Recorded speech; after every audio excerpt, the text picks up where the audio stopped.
Takže vítajte pri tomto videu. V tomto videu to bude Collection Tour a predstavíme si vtáky a toto bude druhý diel. Keďže už v jednom dieli sme si predstavovali vtáky, môžete si toto video samozrejme pozrieť, odporúčam vám ho. No a tak v tomto druhom dokončíme, čo sme začali a predstavíme si ďalšie skupiny a druhy vtákov, ktoré obsahuje moja zbierka. Takže ak ste pripravení, tak môžeme začať. Takže prvou skupinou, ktorú si predstavíme, budú zubkozobce.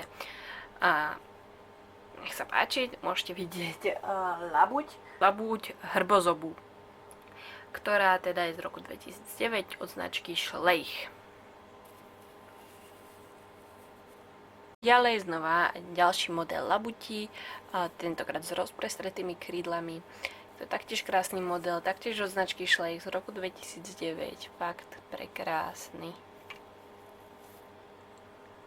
Z roku 2009 tu máme aj tieto labutiatka, no a sú fakt krásne. Z roku 2012 od značky Schleich tu máme túto labuť, ktorá pláva po jazere a tu si nesie teda mláďatka, takže je to fakt krásny model.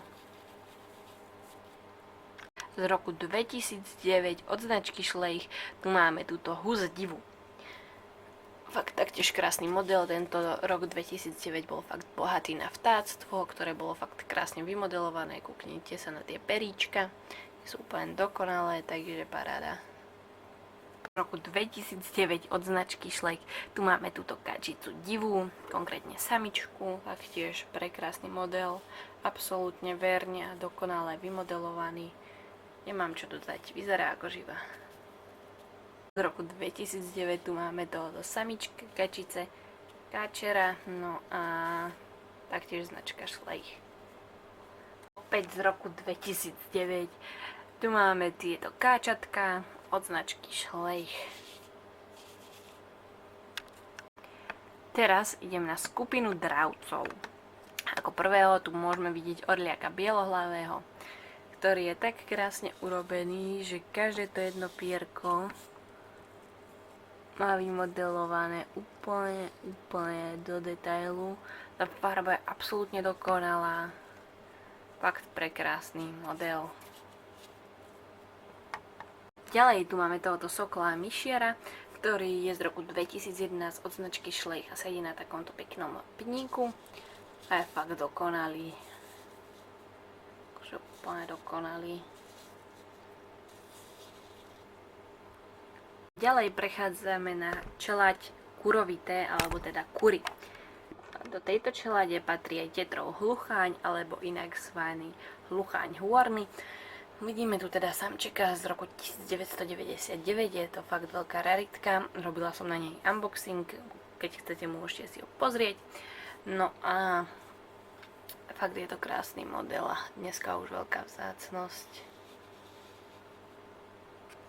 Z roku 2008 tu máme tohoto kohúta, konkrétne kuru divú.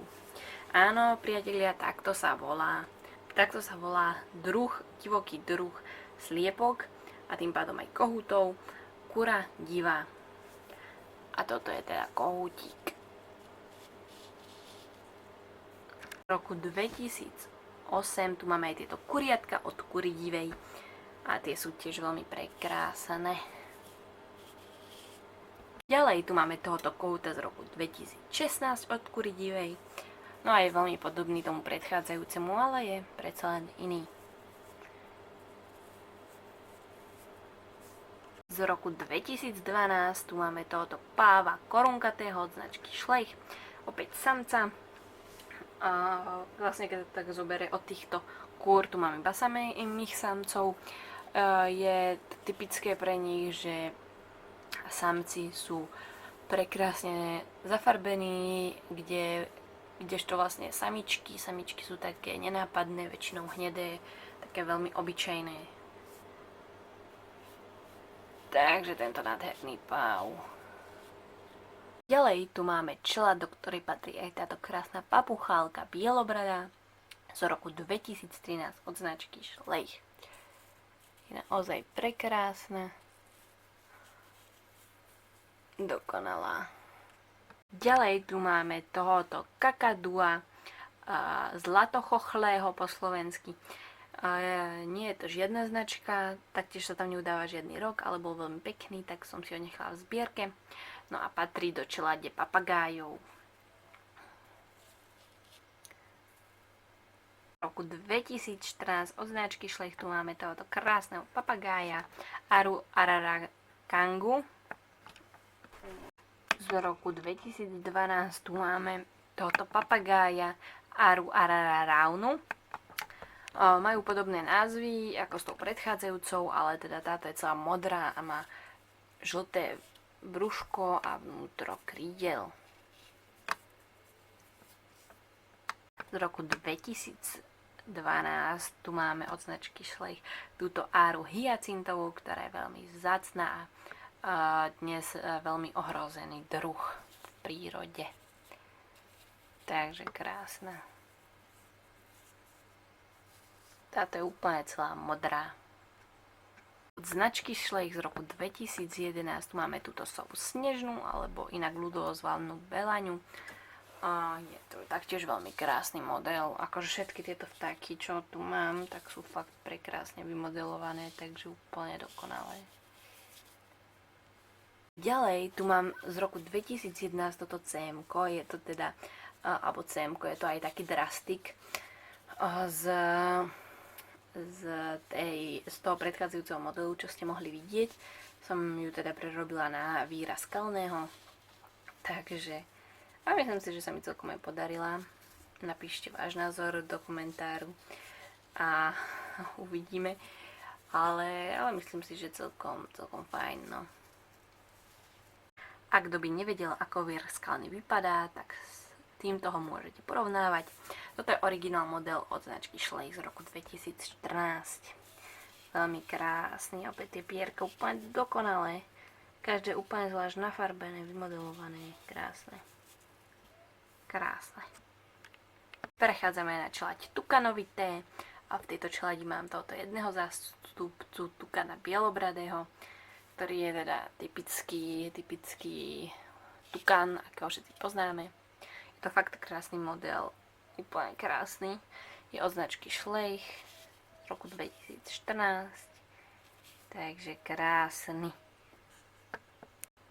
No a teraz tu máme tieto krásne malé spevavce. Ja som to teda určila, že by to mohli byť lastovičky. Sú od značky Schleich, ale nemajú napísaný rok, takže odhadujem, že rok výroby bol, neviem, v nejakom roku 2017. Vzhľadom k tomu, že oni ich začali dávať ako taký doplnok k rôznym stavbám a tak, takže predpokladám ten rok asi takýto. Ale sú veľmi pekné, také maličké, plne malinkaté. Takže to by bolo všetko na toto video. Uvidíme sa pri ďalšom videu. Toto už vlastne boli všetky vtáky z mojej zbierky. Ak ste nevideli to prvé video o vtákoch, tak si ho určite pozrite. Je ich naozaj celkom dosť. Dúfam teda, že budete mať nejaké pozitívne ohlasy. Som rada za každý komentár, za každý like, za každý odber. Takže vám budem vďačná, ak teda toto urobíte, prípadne ak budete môj kanál šíriť ďalej. A uvidíme sa pri ďalšom videu. Čaute!